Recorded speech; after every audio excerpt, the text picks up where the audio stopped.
기독교는 우리 흔히 잘못 오해하는 것처럼 하나님의 힘을 빌어서 우리가 이 땅에서 복받고 잘 먹고 잘 살기 위해서 있는 그런 종교가 아니라 이 우주 만물을 만드신 하나님의 뜻을 잘 분별하고 하나님이 우리를 창조하신 그 목적에 맞게 가치 있는 삶을 살아가는 그것을 위해서 하나님을 믿는 것이 기독교입니다. 그래서 우리가 하나님이 우리를 어떻게 살기를 원하시는지 그 모습을 예수님께서 어떻게 사셨는지 그걸 통해서 우리가 살펴보았고 그 다음에 사도들은 어떻게 살았는지 살펴보았습니다. 그러면서 우리는 어떻게 살아갈 것인지 계속해서 알아보고 있는 중인데 지금 우리가 지금 가고 있는 그 여정의 위치가 어디쯤이냐 그걸 우리 한번 되새겨 보려고 합니다. 예수님께서 십자가를 지시기 바로 전에 그 최후의 대제사장의 기도라고 그러죠. 마지막 기도로 요한복음 17장에서 하나님께 기도를 했습니다. 하나님이신 예수님께서 하나님께 기도를 했으니 이 기도는 반드시 이루어질 기도인데 그만큼 우리 이 땅에 두고 가는 예수님의 제자들 그 교회가 어떤 모습으로 살아가야 할 것인지 하나님의 마음이 담긴 그런 기도예요. 그 기도에서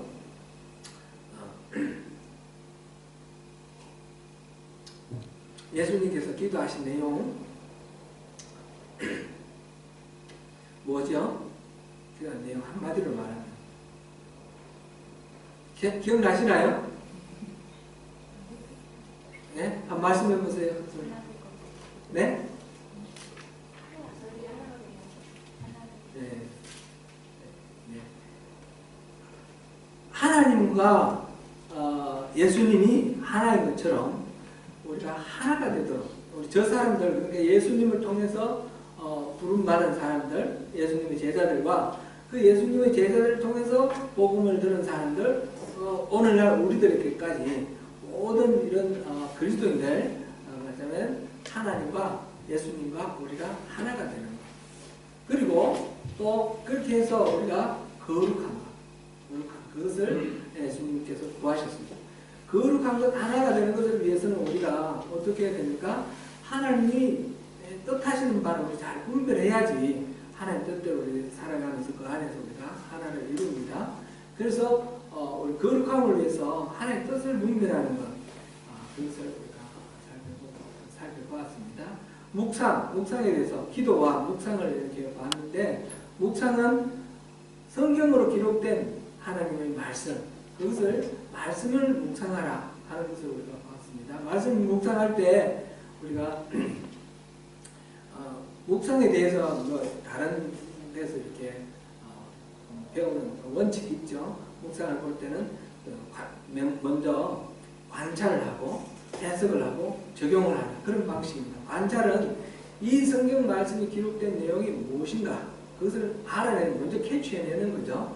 그래서 캐치해낼 때는 이것이 처음 기록될 때 이 성경을 읽는 사람, 맨 처음 그 성경 말씀을 들은 사람들이 어떻게 이해를 했느냐 그게 중요한 거죠. 첫 번째 중요한 거. 그래서 what it meant가 중요하다고 했습니다. what it meant.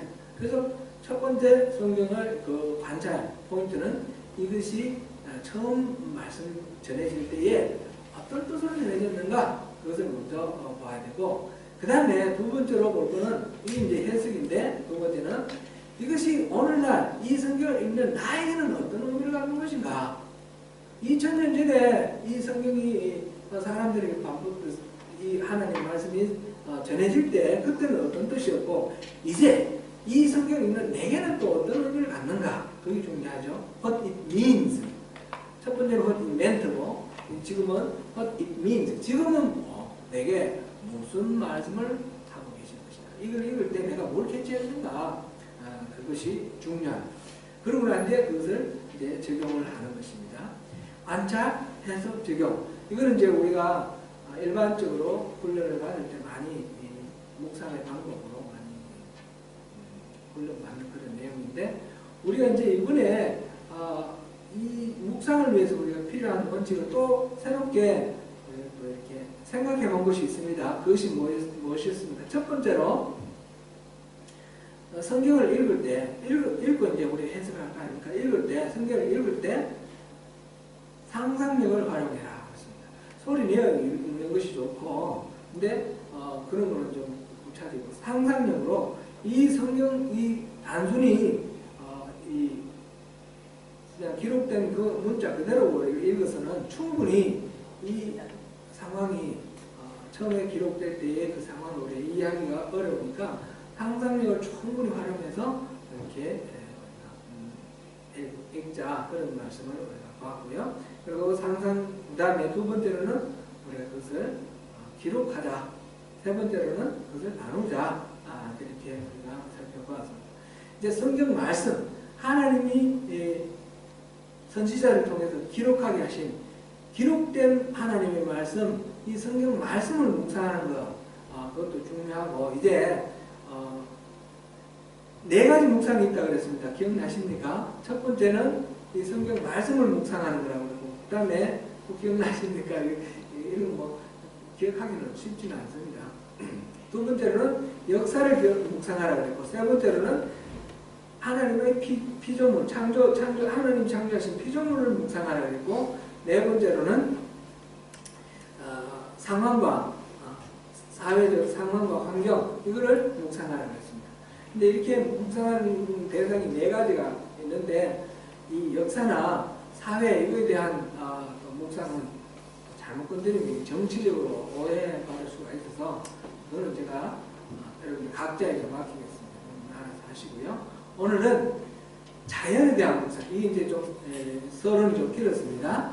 자연, 하나님의 창조물에 대해서도 우리가 묵상하잖아요. 하나님의 창조물에 하나님께서 새겨놓으신 하나님의 뜻이 있습니다. 그래서 이 자연을 그냥 무심코 그냥 지나가면 그냥 지나가는 것이지만, 이 속에 하나님이 새겨놓으신 게 있고, 지금 하나님이 이런 자연을 통해서 우리에게 말씀하시는 것이 있기 때문에 거기에 귀를 기울이는 것을 우리가 습관하자. 그게 이제 묵상입니다. 자연을 묵상하는 것입니다. 시편 19편은 그것을 이해하는 데 아주 좋은 그런 시편입니다. 시편 19편은 지금 1절부터 우리 6절까지만 읽었는데 14절까지 있습니다. 14절까지 있는데 1절부터 6절까지와 7절부터 나머지 부분의 내용은 조금 다릅니다. 우리 참고로 우리 이 말씀을 우리가 이해를 하기 위해서 7절부터 14절까지도 마저 한번 읽어보겠습니다. 오늘 주 포인트는 1절부터 6절까지지만 이거를 이해하기 위해서 7절부터 14절까지 읽어봅니다. 7절부터 한 목소리를 읽어보겠습니다. 시작! 여호와의 율법은 간절하여 영혼을 소생시키며 여호와의 증거는 확실하여 우물한 자를 지혜롭게 하며 여호와의 교훈은 정직하여 마음을 기쁘게 하고 여호와의 계명은 순결하여 눈을 밝게 하십니다. 여호와를 경외하는 도는 정결하여 영혼까지 이루고 여호와의 법도 지시하여 다 이루오니 금 곧 많은 수금보다 더 사모할지며 꿀과 종이꿀보다 더 달도다. 또 주의 종이 이것으로 경고를 받고 이것을 지킴으로 삶이 크리이다. 자기 영혼을 능히 따를 자 누구리요. 나를 승인하면서 가게 하소서. 또 주의 종에게 오히려 죄를 짓게 하게 하사 그 죄가 나를 주장하지 못하게 하소서. 그리하면 내가 정직하여 그런 죄에서 벗어나게 하리라. 나의 만족이시오 나의 구속자이신 여호와여, 내 일말과 마음의 묵상이 주님 앞에 연락되기를 원하나이다. 아멘.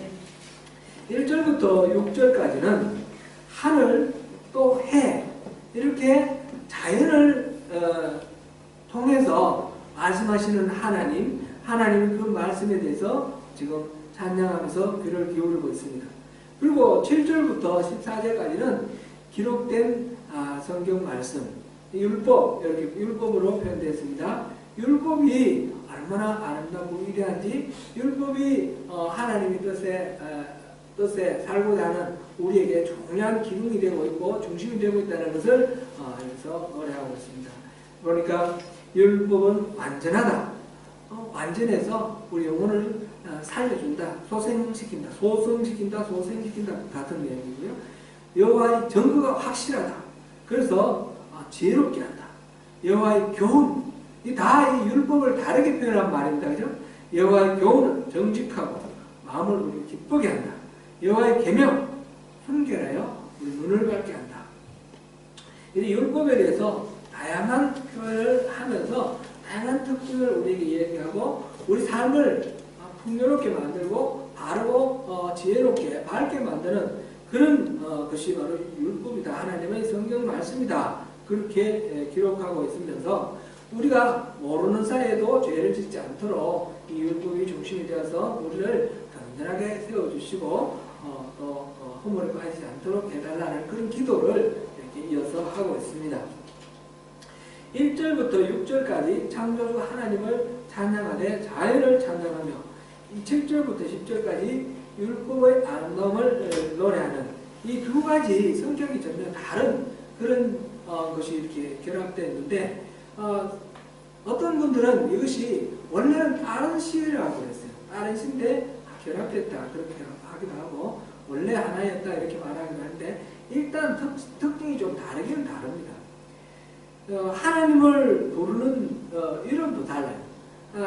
1절부터 6절까지는 하나님을 뭐라 불렀습니까? 그냥 하나님이라고 불렀습니다. 이 히브리 말로 하면 엘로 엘 하나님 이렇게 불렀고 7절부터는 뭐라고 불렀습니까? 여호와라고 불렀습니다. 그죠? 여호와. 하나님, 여호와는 고유명사고 하나님은 일반명사다. 이렇게 이해를 하면 좋겠습니다. 하나님 이름이 여호와예요. 그죠? 그렇게 이해하는데 앞에는 하나님이라고 부르고 뒤에는 여호와라고 불렀습니다. 좀 부르는 그 방식이 다른 거 보니까 좀 다른 데서 왔을 수도 있겠다 그런 생각이 듭니다. 그리고 1절부터 6절까지는 문체가 좀 이렇게 호흡이 길게 갑니다. 하늘이 하나님의 영광을 선포하고 궁창이 그의 손으로 하신 일을 나타내는도다. 날은 날에게 말하고 밤은 밤에게 지식을 전하니 조금 이게 긴 느낌입니다. 7절 읽어보면 여호와의 율법은 완전하여 영혼을 소생시키며 여호와의 증거는 확실하여 우둔한 자를 지혜롭게 하며 끊어지는 느낌이 있죠. 끊어지는 느낌. 이제 국어 시간에 우리가 배운 그 수사법을 따지면 앞에 거는 만년체, 쭉쭉 내리는 만년체, 뒤에 7절부터는 간결한 간결체, 이런 이 수사법이 좀 차이가 나는 그런 것이 있습니다. 이렇게 원래 두 개였는지 아니면 원래 하나였는지 모르겠는데 이게 결합이 되어 있습니다. 어떤 예배 공동체에 필요해서 합쳤든지 아니면 원래 이 다윗이 그렇게 노래를 하나로 했든지 이제 이 연결고리는 뭡니까? 지금 하나님의 하늘과 그다음에 해 이런 자연물을 통해서 하나님이 말씀하신다라는 것이죠. 예를 들면 이제 4절, 3절 어느도 없고 말씀도 없으며 들리는 소리도 없으나 4절 그의 소리가 온 땅에 통하고 그의 말씀이 세상 끝까지 이르도다. 하나님이 해를 위하여 하늘의 장막을 베푸셨도다. 하나님이 소리도 없고 음성도 없는데 그런데 하나님 뭔가 말씀을 하신다는 거예요. 우주를 통해서 이 하늘을 통해서 자연을 통해서 그리고 해를 통해서 이렇게 말씀하신다라는 그런 이야기고 그 다음에 율법, 기록되어 있는 율법 이거를 통해서 하나님 말씀하신다라는 거죠. 이제 이거 신학적인 정리를 해보면요. 이 하나님이 말씀하시는 거 이거를 계시라고 그러죠. 계시. 하나님 말씀하실 때는 자기 자신의 생각과 자기 자신의 성품과 이것을 말씀하셔요. 하나님의 계획도 말씀하시고 하나님이 계시하시는 것은 하나님 자신을 말씀하십니다. 내가 누구다. 나는 어떤 존재다. 내 계획은 뭐다. 내 뜻은 뭐다. 이거를 말씀하셔요. 이게 이제 계시라고 하는데 리벨레이션. 계시인데 계시는 크게 나누어서 두 가지. 일반 계시가 있고 특별 계시. 일반 계시는 뭐예요? 자연 그리고 우리 마음, 양심 이런 걸 일반 계시라고 하고요. 이거는 보편적으로 사람들이 두루두루 있는 거예요. 이건 특별하게 있는 것이 아니고, 그 다음에 특별계시가 있어요. 특별계시는 우리 성경. 여기. 지금 말하자면 1절부터 6절까지는 일반계시, 자연이고 7절부터 14절까지는 특별계시, 율법이에요. 이 율법이 지금 두 가지, 이 둘 다 결국은 하나님이 말씀하시고 하시는 하나님 뜻을 나타내는 거다 하는 데서 이 고리가 있는 거죠. 이것이 계시다라는 점에서 고리가 있어서 지금 결합이 되어 있다라는 것을 우리가 볼 수 있습니다. 그래서 자연을 통한 일반 계시와 율법을 통한 특별 계시를 결합해서 하나님의 말씀을 듣는다라는 것이 이 19장의 내용입니다. 하나님의 일반 계시 중에서 보니까 여기서는 하늘과 해가 초점입니다. 4절 중반까지는 하늘에 대한 이야기였고 4절 중반 이후부터는 해에 대한 이야기입니다. 그렇게 해서 하나님이 이 자연물을 통해서 어떻게 말씀하시는지 1절에 보면 하늘이 하나님의 영광을 선포하고 궁창이 그의 손으로 하신 일을 나타내는 거다. 궁창이 뭐예요? 궁창. 창세기 1장에 나옵니다. 1장 잠깐 한번 열어볼까요? 창세기 1장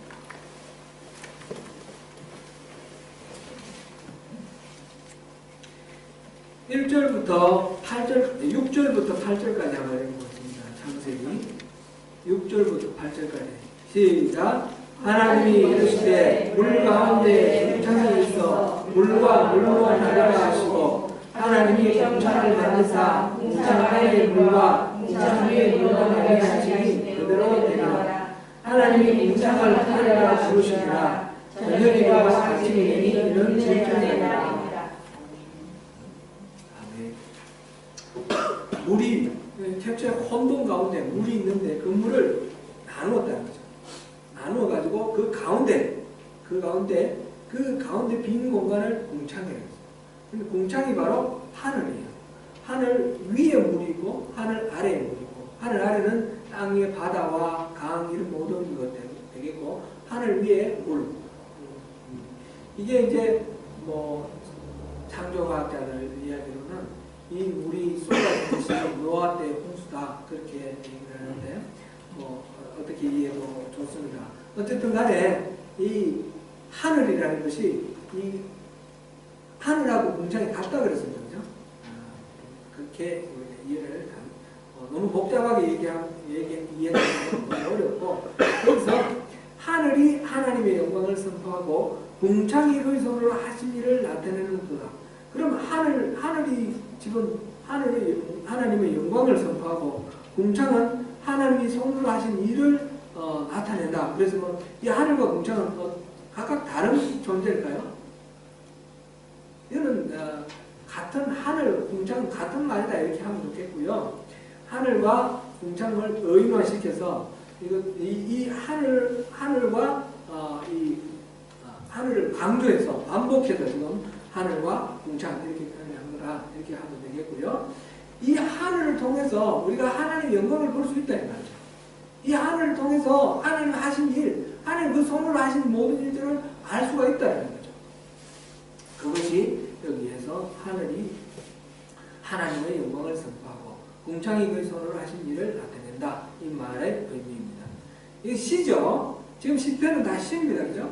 시니까 이거는 뭐 논리적인 어떤 논문이 아니고 또는 역사책도 아니고 일반 어떤 사실에 대한 기록도 아니고 시예요. 시. 어떤 느낌을 아주 집약된 말로 표현하는 그런 시예요. 그 시의 감각으로 우리가 읽어보면 좋겠습니다. 2절에 보니까 날은 날에게 말하고 밤은 밤에게 지식을 전한다. 날과 밤 이것도 다 지금 사람으로 의인화되어 있습니다. 그죠? 그래서 날은 날대로 밤은 밤대로 하나님에 대한 이 모든 지식들을 우리에게 깨닫게 해주는 그런 여러 가지 일들이 많이 일어난다 하는 것을 이렇게 지금 노래로 말하고 있습니다. 실제로 이 우주 자연 속에서 언어도 없고 말씀도 없으며 들리는 소리도 없다 이렇게 말씀합니다.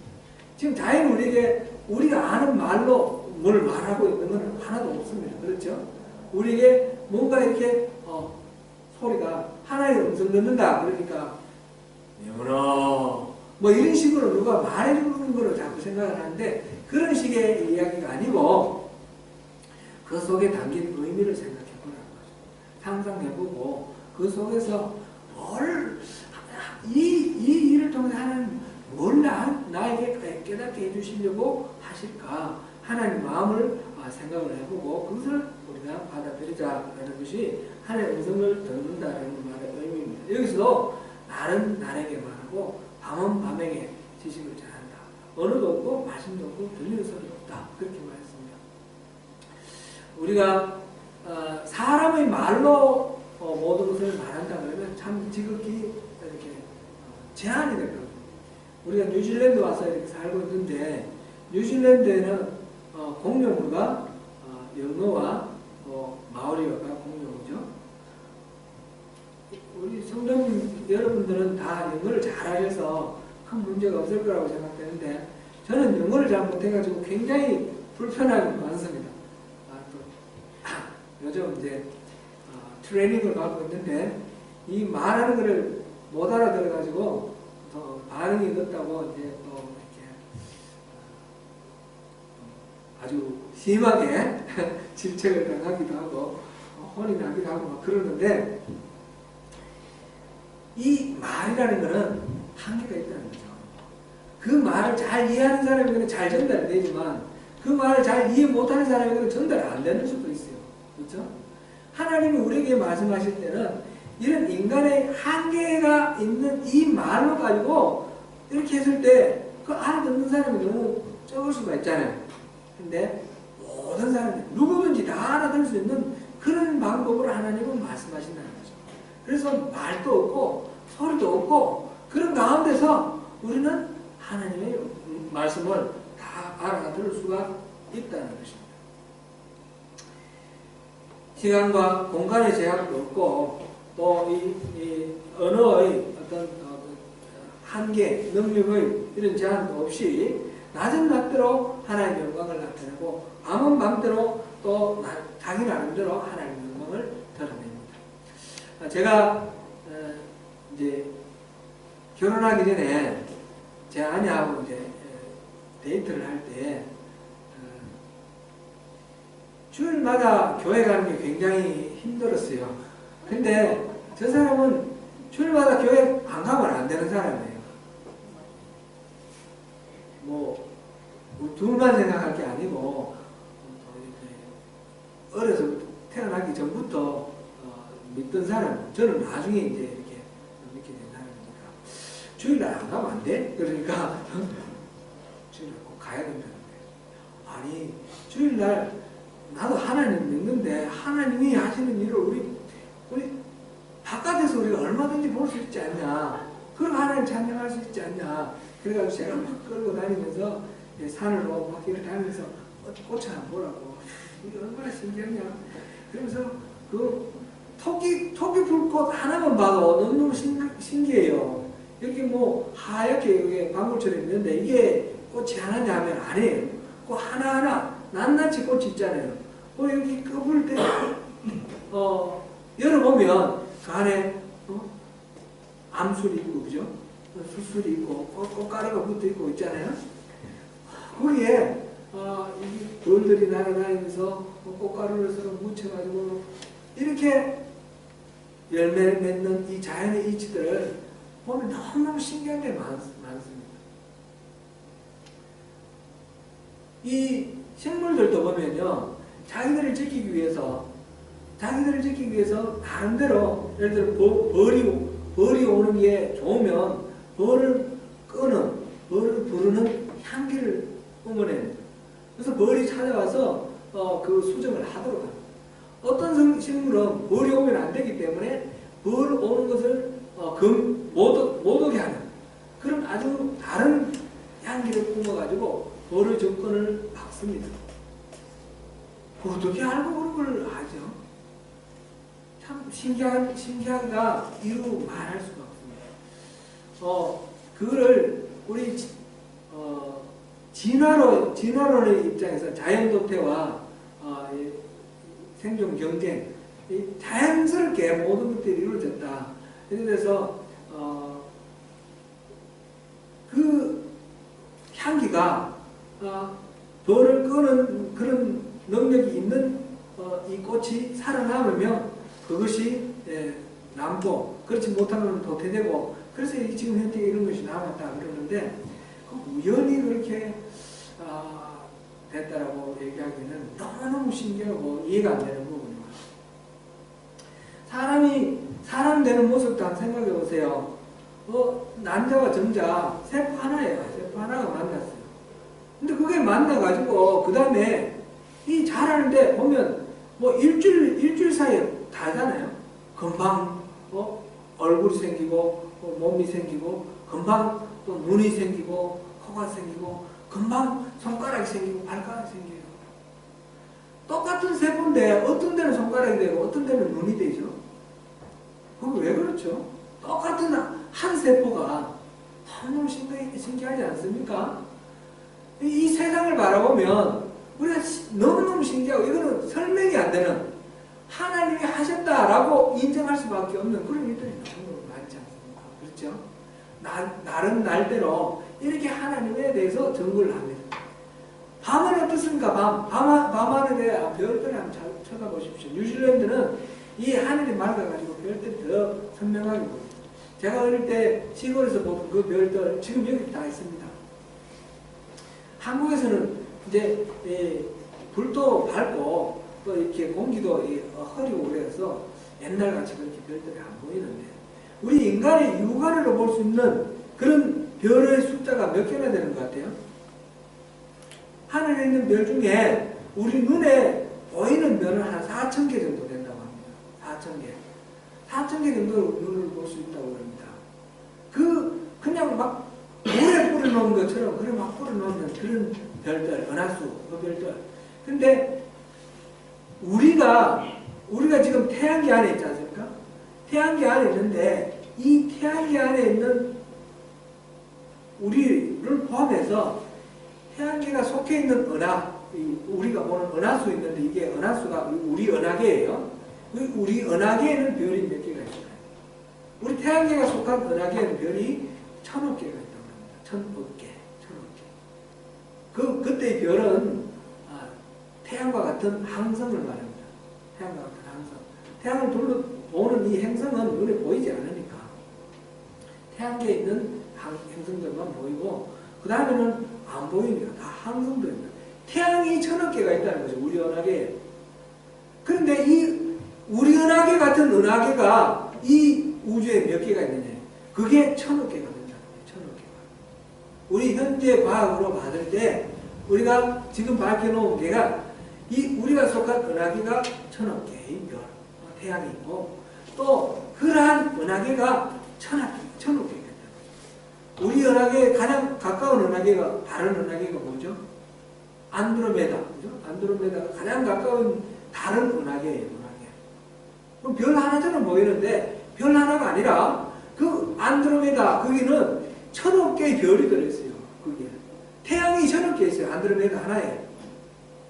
이런 식으로 이 밤하늘에 쳐다보는 그 별들, 우리 너무너무 신기하고 대단한 거 아닙니까? 그런 거 볼 때, 요즘 또 이게 인터넷이 발달되고 과학 발달된 게 막 동영상을 해가지고 이렇게 많이 나오는데, 여러분들 보시나요? 저도 많이 보는데요.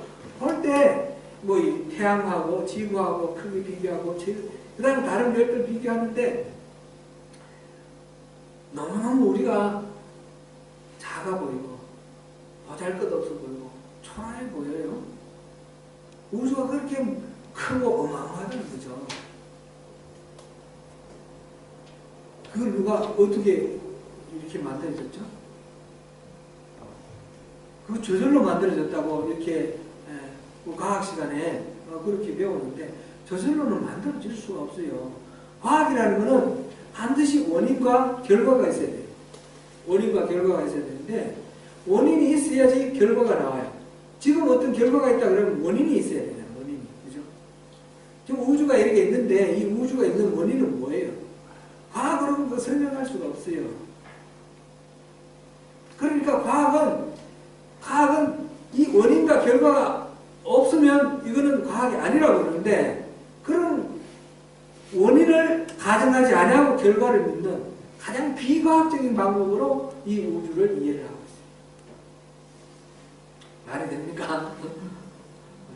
결국은 이 신앙, 믿음이 아니면 이 과학도 존재할 수가 없다는 거죠. 과학도 일종의 믿음 체계예요.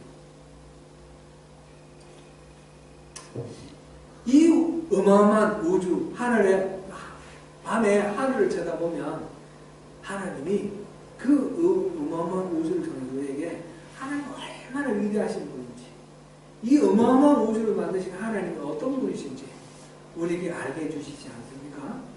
그렇게 우리가 깨닫게 되고 하나님에 대해서 우리가 이해하게 됩니다.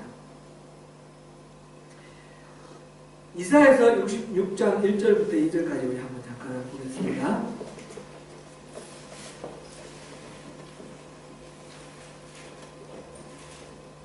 이사야서 마지막 66장 1절 2절만 보겠습니다.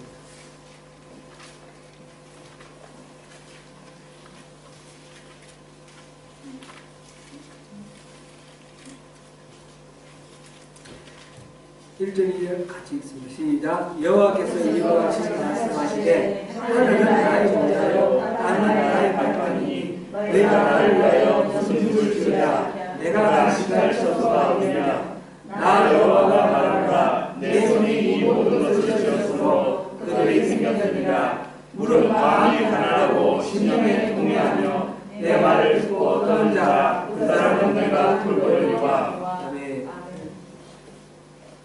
하나님께서 이 모든 우주를 만드셨대요. 만드셨답니다. 하나님 손으로 다 지으셨기 때문에 그들이 생겼다고 합니다. 그래서 우리가 가난하고 심령이 통해하며 하나님 말씀을 듣고 떠는 마음, 우리 하나님을 경외하는 마음으로 이 모든 것들을 받아들이는 그런 것이 이것이 신앙이고 이것이 우리가 하나님의 보호하심을 받는 그런 방법입니다. 언어의 제약을 뛰어넘고 장소의 제약을 뛰어넘어서 그렇게 하나님께서 만드신 그 하늘을 통해서 날이면 날, 밤이면 밤 하나님 자신을 증거를 하고 있습니다. 다시 10편 19편으로 돌아갑니다. 그래서 19편 4절을 보니까 해를 위하여 하늘의 장막을 베푸셨다. 그렇습니다. 해를 위하여 하늘의 장막을 베푸셨다. 우리가 이제 옛날에 인간이 생각할 때는 해가 동쪽에서 떠서 이 하늘을 여행을 해서 서쪽으로 가서 밤에 자고 다시 아침에 동쪽에서 뜬다 이렇게 생각을 했어요. 그죠? 성경이 지금 기록되어 있는 것은 옛날 사람의 그 관점에서 기록되어 있어요. 그랬을 때 저녁에 이제 가서 잘 장막을 하나님 만들어 주셨다는 거죠. 그리고 다시 아침에 해는 그의 신방에서 나오는 신랑과 같고 그의 길을 달리기 기뻐하는 장사 같아서 아침에 떠오르는 태양을 바라봅니다. 그거 보니까 이 거침이 없잖아요. 태양도 동력에 해 뜨는 광경 한번 보셨습니까? 일출. 여기 머뭇거리는 게 없어요. 슉 올라오는데 어느 순간 쑥 하늘로 올라와 있어요. 그죠? 마치 이 바다를 뚫고 올라오는 것 같은 그런 모습으로 쑥 올라오는 그 모습을 지금 그렇게 신방에서 나오는 신랑과 같고 아름답고 결혼해서 신방에서 신부와 아주 아름다운 밤을 보내고 아침에 신랑이 나올 때 얼마나 기쁘겠습니까? 얼마나 힘나겠습니까? 그 모습으로 이렇게 올라오는 태양을 그리고 있습니다. 그리고 그 길을 달리기를 기뻐하는 장사 같다. 넘치는 그 에너지, 태양을 보니까 막 힘이 막 넘치는 것 같습니다. 그것을 이렇게 달리기를 기뻐하는 장사 같다. 이렇게 표현을 했습니다. 이렇게 자연물 가운데서 대표적으로 해를 가지고 이제 하나님이 만드신 피조물 해를 통해서 이렇게 하나님께서 만들어 놓으셨다. 하나님의 그 창조가 놀랍다. 그런 것을 지금 노래하고 있습니다. 해의 모습이 너무너무 위대해 보이기 때문에 해를 신으로 섬기는 그런 사람들도 많죠. 이집트에서도 해를 신으로 섬기고 해를 섬기는 그런 종교들이 많이 있는데 이 기독교 하나님의 이 피조물인 해를 신으로 섬기는 것이 아니라 그걸 통해서 하나님이 만드신 그 섭리의 놀라운 그것으로 표현하는 것이 우리 성경의 특징이다 이렇게 말할 수가 있습니다. 그러면서 그 모든 것들 속에서 지금 이거 의인화해서 이렇게 말을 하면서 생명이 있는 유기체처럼 그렇게 하나님의 손길 안에서 하나로 어우러져 있는 그런 것으로 그리고 있습니다. 우리 자연을 바라볼 때에 자연에 대한 태도가 잘못되는 태도가 두 가지가 있습니다. 하나는 이 자연을 통해서 자연을 신으로 숭배를 하면서 그 자연을 통해서 자기의 욕망을 채우려고 하는 그 우상으로 숭배하는 그런 방법이 그런 태도가 있고요. 또 하나는 자연은 그냥 죽은 상태의 어떤 물질로만 그렇게 보고 그냥 연구 대상으로만 이렇게 삼는 그런 태도가 있습니다. 근데 둘 다 적절하지 못하다 이렇게 말할 수 있고 자연은 하나님의 피조물이다라는 것을 우리가 늘 인식하고 그 힘이 위대하고 놀랍고 신기하고 신비로우면 그 속에서 하나님의 신비함, 하나님의 놀라움, 하나님의 위대하심을 발견해야 되는 것입니다. 그래서 자연을 신으로 섬기면 안 되는 것이고 두 번째로는 자연이 단순히 죽어있는 그런 물질로만 이렇게 볼 것이 아니라 그 속에 하나님이 말하자면 자연도 일종의 생명입니다. 생명. 유기체. 자연도 보면 이 자연이 이렇게 나무가 자라서 썩어져서 이렇게 거름이 되고 이런 순환, 유기체의 순환, 그 다음에 물의 순환 이런 것들 생각하면 자연도 다 나름대로 생명의 주기가 있고 이렇게 생장하고 또 나중에 소멸되는 그런 과정이 있는 것을 보면서 이 속에서도 우리가 또 뭔가 생명의 그 어떤 기운 이런 것들을 발견하면 좋을 것 같습니다. 그래서 자연에서 음성을 듣는다는 하나님의 음성을 듣는다는 것은 이 생명을 우리가 캐치를 할 때에 그걸 들을 수가 있습니다. 이게 이제 좀 과도하게 되면 아까처럼 우상이 되겠죠. 우상이 되는데 우상으로 안 되고 그냥 그것 자체를 유기적으로 이해하는 것. 이 유대인이 아니라 인디안들. 옛날에 영화가 늑대와 함께 춤을이라는 그런 영화가 있었죠. 그 늑대와 함께 춤을이라는 것은 사람의 이름이었어요. 그죠? 인디안 사람의 이름이었어요. 인디안들은 사람의 이름을 다 그런 식으로 지었어요. 인디안은 이 자연 속에 있는 동물들도 다 인간과 같이 영혼이 있다 이렇게 생각을 했고 또 자연물도 다 영혼이 있다 이렇게 생각을 했는데 이게 이제 말하자면 토테미즘, 애니미즘 이런 우상과 연결이 되어 있는 거긴 하죠. 근데 그 우상으로 생각하지 않고 생명의 관점에서 바라보는 것은 우리 하나님을 믿는 우리들에게도 필요한 태도인 것 같아요. 하나님이 우리 우주 천지를 창조하시고 난 뒤에 사람을 만드시고 사람에게 어떤 권한을 주셨어요? 땅을 정복하고 다스리라 그랬어요. 정복하고 다스리라 그랬는데 이 정복하고 다스리라는 것을 잘못 이해를 해서 인간의 욕망을 채우기 위해서 자연을 마음대로 이렇게 남용을 하는 그래서 자연을 훼손하고 파괴하는 그런 것이 우리 너무 많이 있습니다. 뉴질랜드 우리가 와서 사는 건 참 다행인 것 같아요. 뉴질랜드는 자연을 잘 지키는데 참 많은 노력을 드립니다. 이 길가에 어떤 가로수 하나도 한국에서는 너무 인위적으로 이렇게 만드는데 이 뉴질랜드는 자연 그대로 이렇게 보이도록 만드는 그런 노력을 많이 우리가 볼 수 있는데 하나님이 창조하신 모습 그대로 우리가 지키고 보호하고 다스린다는 말은 내 마음대로 막 이렇게 권력을 휘두르는 것이 다스리는 게 아닙니다. 원래 다스린다는 말의 뜻이 다스린다는 것은 치산치수 산을 다스리고 강을 다스리는 것이 동양의 중국과 뭐 일본, 우리나라, 베트남 이런 동양 국가들의 제왕의 품성 가운데 가장 중요한 것이 이 치산치수의 능력입니다. 치산치수의 능력. 그런데 이 치산치수라는 것은 어떻게 하는 것입니까? 산은 산답게 보존하고 강은 강답게 보존하는 것이 치산치수입니다. 강은 그 강을 따라 물이 잘 흐르도록 해야 되는 것이지 이 범람해가지고 막 들판을 흘러가는 것은 치수를 잘못한 거죠. 산이 막 무너지고 이렇게 하는 것은 산을 잘못한 거예요. 산에 나무를 잘 심고 산이 무너지지 않도록 산이 그 모습 그대로 있도록 하는 것이 치산을 잘하는 거예요. 그래서 치산치수는 자연을 잘 보호하는 것을 치산치수라는 거예요. 원래 이 다스린다는 말, 다스릴 치자가 원래의 모습대로 잘 보존하는 거예요. 하나님이 우주 만물을 만드시고 만드실 때마다 보시기에 좋았더라. 보시기 좋았더라. 선하다. 이 말이 바로 그런 겁니다.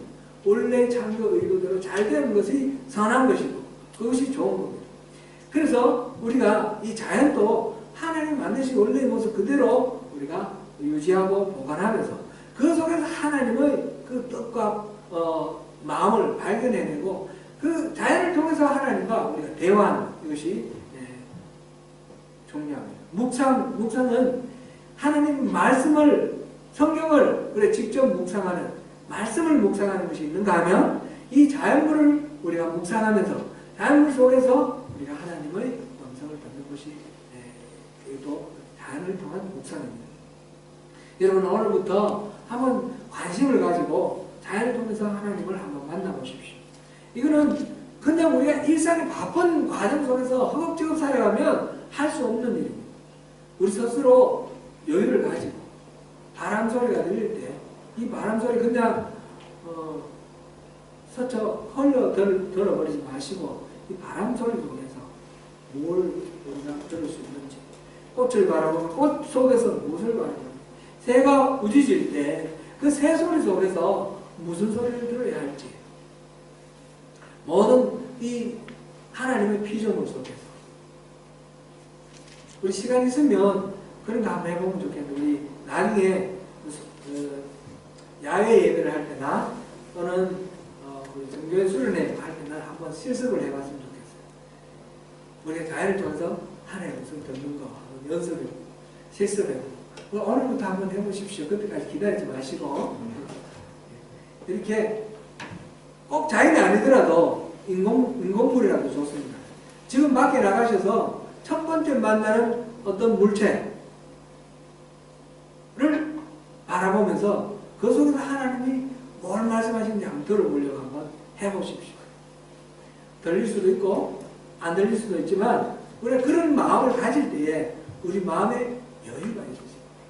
우리 마음이 하나님의 그 질서를 우리가 깨달아 알게 돼요.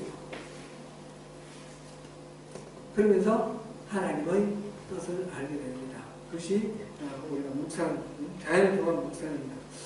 사랑하는 성도 여러분, 오늘 제가 나눠드린 말씀은 아마 묵상 얘기를 하면서 이런 말씀 들어본 적이 없으셨을지도 모르겠습니다. 묵상이라 그러면 성경 묵상만 우리가 많이 얘기를 합니다. 그런데 이런 것도 있다라는 걸 생각하고 우리 생각을 좀 더 넓혀서 하나님 만드신 이 피조물 속에서 하나님이 숨겨놓으신 수수께끼, 하나님이 감춰놓으신 비밀 이런 것들을 우리가 발견해내고 알아내는 건 얼마나 신나고 또 재미있겠습니까? 좀 설레는 마음을 가지고 기대감을 가지고 우리가 이 자연을 통한 묵상을 통해서 하나님을 더 깊이 알아가시고 하나님과 더 가까워지시는 저와 여러분 되시기를 축원합니다. 네.